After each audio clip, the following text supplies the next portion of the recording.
Live NFL trivia every Wednesday night on Twitch at 9 p.m. Eastern. Come show off your football knowledge for a chance to win cash prizes. Check the link in the description to find out more. And now, on with our feature presentation. Throughout the history of the NFL, there have been a ton of revenge games, where one player returns to the team that either let him walk in free agency or cut him, and as the name implies, looks to get revenge on his former team. I've covered a ton of revenge games on this channel. Sometimes, you have the revenge games that go really well, where the player in question destroys the team that he used to play for.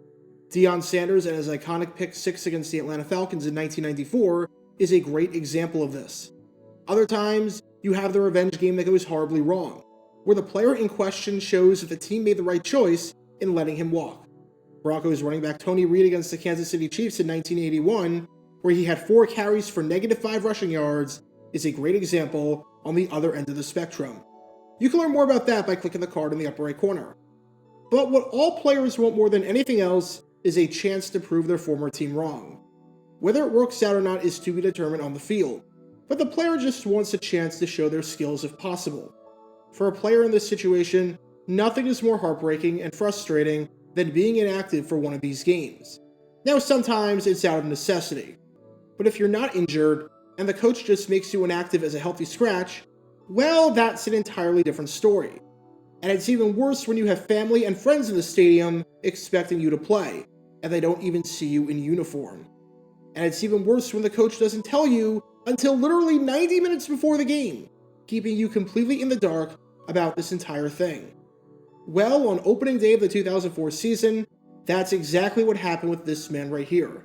This is running back Amos Zereoue, or as Chris Berman loved to call him on NFL Primetime, Famous Amos. You're seeing his time right now with the Pittsburgh Steelers, but to start off 2004, he was on the opposite side of the country, playing for their arch rival, the Oakland Raiders, and donning the silver and black. And he thought for sure that he would be playing against his former team, and would get the opportunity to stick it to the club that wronged him. But when head coach Norv Turner gave him the surprise news, let's just say he did not take it well, and it led to a ton of drama, which is the last thing that the Raiders needed after just how disastrous and drama-filled their 2003 season was. This is the story behind Amos Zereoue, and what might be the most controversial deactivation of a player in the over 60-year history of the Raiders franchise. Before I talk about the incident in question, we need some context to understand just who Amos Zereoue is, how he did with his former team, and why his former team let him go in the first place. After the Steelers drafted Zereoue in the 3rd round of the 1999 NFL Draft out of West Virginia, Pittsburgh head coach Bill Cowher was hoping that Zereoue could provide a new spark in an offense that had no one score more than 3 rushing touchdowns in 1998, and had no one of any quality behind Jerome Bettis. The Steelers wanted a 1-2 punch with Bettis and Zereoue, as Zereoue was a fast runner, and Bettis was, well, not a fast runner. Running backs coach Dick Hoke loved the guy, saying, "His whole upper body and his legs are big. He's really put together. He's very impressive." And his stop-and-go moves and his elusiveness even drew a comparison to Barry Sanders, which is going way too far, but you get the idea. Zereoue was a very impressive back in college, and the Steelers thought he could be a very good back in the NFL. As for how it turned out, well, it's complicated. He didn't play a whole lot in his first 2 seasons, but in 2001, definitely showed some flashes in his limited touches, picking up 5.2 yards per carry on 85 rushing attempts, and making his presence known in the playoffs, as the Steelers got the #1 seed and made it to the AFC Championship thanks to a great performance by Zereoue in the divisional round against the Baltimore Ravens, where he scored 2 rushing touchdowns in the first half down by the goal line, and made Baltimore have to claw out of a really big deficit, which they were unable to do. And in 2002, he led the team in rushing yards over Bettis, picking up 762 yards on just under 4 yards per carry, and making an impact in the receiving game with 42 receptions. In total, he had 1,103 yards from scrimmage that year, which among players that started less than 6 games, was by far the top total in the league. But in 2003, as Zereoue entered his 5th season in the Steel City, everything was beginning to sour. For one, he was extremely unhappy with his role and the fact that he was splitting carries with Bettis. There were some 1-2 punches that work really well together, and in 2003, the combo of Bettis and Zereoue was definitely not one of them. After a 41-20 loss to the Kansas City Chiefs in Week 2, where Zereoue had 11 carries for 48 yards, Zereoue openly criticized the coaching staff for their running back rotation strategy, with Zereoue saying that he wasn't able to get into a rhythm or into the flow of the game because of it. As Zereoue said, as a back, you want to get some rhythm, and it's tough to get into that when you're sitting on the sideline. And if you're thinking to yourself, what do you mean you didn't get into a rhythm?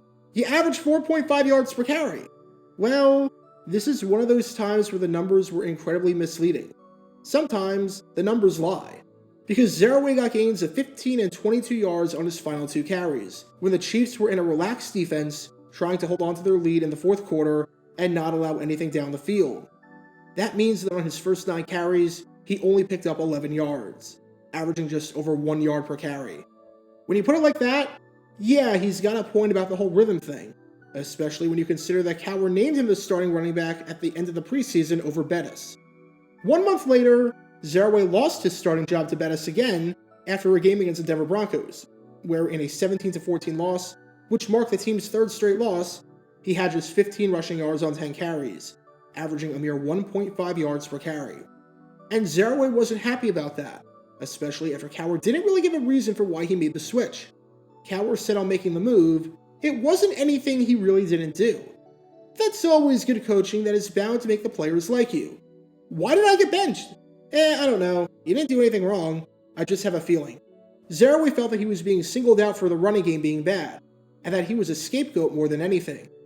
That led to an incredibly bizarre feud prior to a Monday Night Football game against the San Francisco 49ers, where 49ers running back Kevin Barlow criticized Zereoue for being upset about his benching, saying, "He can't complain. He was named the starter. I'm not starting. I'm not in the same shoes as him. I have taken advantage of my opportunities when I get out there." That is what he needs to do instead of pouting.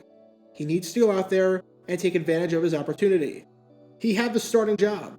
I don't understand why he is upset. Zereoue then fired back at Barlow, saying, "I'm behind a future Hall of Famer." What's his excuse?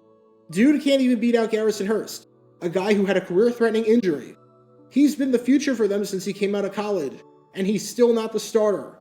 What's his excuse? This isn't the first time that Kevin Barlow was involved in something controversial. If you want to learn more about his career, click the card in the upper right corner. Things got so bad between Zereoue and the coaching staff that even Jerome Bettis, the man who won the starting job, said that Zereoue was being treated unfairly and deserved the ball more. Bettis said, "The treatment Zereoue got when he was the starter, I don't know that there was a game where he got 25 carries. He was judged prematurely. If we don't get the opportunity, as a running back, what can you do? We have to get the football in order to make something happen." And that's disappointing, because the public perception is whatever they read. And if they read that we're washed up or we're not good, then that's what they believe. And if we don't get that opportunity, how can we show that we can play? Zereoue had an awful 2003 season that started off poorly and never got any better, as he finished the year with just 433 rushing yards on 3.3 yards per carry and 2 rushing touchdowns, recording half the rushing touchdowns and about half the rushing yardage that he did in 2002. The Steelers struggled and went from the divisional round in 2002 to a poor 6-10 record in 2003. And Zereoue knew that the writing was on the wall, saying that he didn't think he'd be back in 2004, though considering how poorly the running back rotation was managed in his eyes, he didn't seem to mind too much if he landed on his feet elsewhere. Sure enough, in March of 2004, Zereoue was cut from the Pittsburgh Steelers, as the team did not want to pay him $2.2 million, especially after signing Deuce Staley to a 5-year contract in free agency earlier in the week. And even the goodbye that was given by the front office wasn't flattering, as one of the first things said in the press conference by Kevin Colbert, the director of football operations, explaining why Zereoue was cut was, he had his opportunities. It was a, shall we say, less than ceremonious exit from Pittsburgh. And even though I seemingly talked about this issue in length, I could go on for another 15 minutes if I wanted to, because the 2003 season, especially that feud between Zereoue and Barlow, was nothing short of tumultuous. However, Zereoue was signed 1 month later by the Oakland Raiders, who needed a running back after Charlie Gardner, who had 553 rushing yards in 2003 and started the majority of the games for the Raiders at running back, left the team to join the Tampa Bay Buccaneers. It seemed unlikely after suffering an injury in the preseason and missing some time due to a deep bruise on his right knee, that he would be the starter. But he seemed like he had the third down running back spot on lockdown. And fortunately for Zereoue, the opening game of the 2004 season was a trip on the road back to Heinz Field, where this time he'd be in the visiting locker room. Here was a chance to show the Steelers that they made the wrong call by not letting him get into a rhythm and by not giving him the football. Here was a chance to show the Steelers that they made the wrong call by keeping Jerome Bettis over him. He thought for sure that he was going to play and get his opportunity for revenge. And that's when head coach Norv Turner threw a curveball. And if you thought his anger from his time in Pittsburgh was bad, just you wait. September 12, 2004.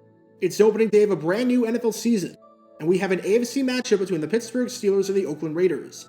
In an important game, even if the rivalry had died down significantly from where it was in the 1970s, when the two teams absolutely despised each other, in what might have been the greatest and fiercest rivalry in the history of American pro sports. Now, the game itself was incredible. As a neutral fan, you really couldn't ask for a better way to start the season. The Steelers had a 21-10 lead at the end of 3 quarters, but the Raiders, to the surprise of a lot of people, were not going down without a fight, and scored on their 2 drives in the 4th quarter, with Sebastian Janikowski hitting a 38-yard field goal to make it 21-13, and Rich Ganning not only hitting Alvis Whitted for a 38-yard touchdown to make it 21-19, but hitting Whitted again on the 2-point conversion to tie the game at 21 apiece. Tommy Maddox and new acquisition Deuce Staley then led a game-winning drive down the field, going from their own 22-yard line to Oakland's 24-yard line. And after Jeff Reed hit a field goal with barely any time left on the clock, that was the ball game. In a thrilling back-and-forth affair, the Steelers prevailed and won 24-21. So that aspect for Zereoue kind of stinks. It's never fun to lose a game, especially like that when you lose it at, for all intents and purposes, the last second. But what about his play from an individual level? Zereoue had a ton of people in the stands who came to watch him play, and had a lot of people in the stands that he invited to come out. You had his friends and family members that still lived in Pittsburgh, and you had his college friends, since he went to college at West Virginia, and Morgantown is only 75 miles away from Pittsburgh. With all his friends and family in the stands, and with Zereoue excited not just for his revenge game, but to play for the people close to him, how did he do? Well, he laid a goose egg. And by that, I mean he was ruled inactive. No one knew why he was ruled inactive, as it had nothing to do with an injury or a violation. And it wasn't like Zereoue knew about this earlier in the week. He literally found out that morning, 90 minutes before the game in the locker room, when the active roster was released, that he would not be dressing up for the game. There was no communication, no talk, and no hint whatsoever that this was coming. Zereoue thought for sure that he was going to play this revenge game in front of his family and his friends. And now, Norv Turner took that away from him at the last minute, completely out of nowhere. And to say that Zereoue was furious about how all of this was handled would be a massive understatement. As Zereoue said, "It's very disappointing. I didn't find out until Sunday morning. They could have given me a heads up at least on Saturday night, or a day or two before. I didn't expect it at all. But hey, I guess that's how things work around here." With that final line, after just one game, Zereoue made his frustrations with the Raiders organization and with Norv Turner abundantly clear. Because that's how things work around here is not a good sign at all. It makes you seem incompetent. There were a lot of Raiders that already had a problem with the way Turner was running things, but Zereoue was by far the most vocal and the most frustrated. Now, to Norv Turner's credit, even though he never explained why Zereoue was a healthy scratch at the last minute, he admitted afterwards that what he did was wrong, and that he promised to improve his communication with the players in the wake of what happened in Pittsburgh, saying that now that he's seen the team play a regular season game, he's better suited to assess the strengths and weaknesses of the team. But by this point, the damage was done. Zereoue was fuming at the whole thing, and unfortunately for him, this would be a pretty good omen for how his tenure with the Oakland Raiders would go. What you're watching right now are some extremely limited highlights of Zereoue's time with the Raiders, because there were not many. Zereoue finished the season with 425 rushing yards and 3 touchdowns on 3.8 yards per carry, and had 709 yards from scrimmage, which was less than what he had in 2003 with the Steelers during that disastrous season of his.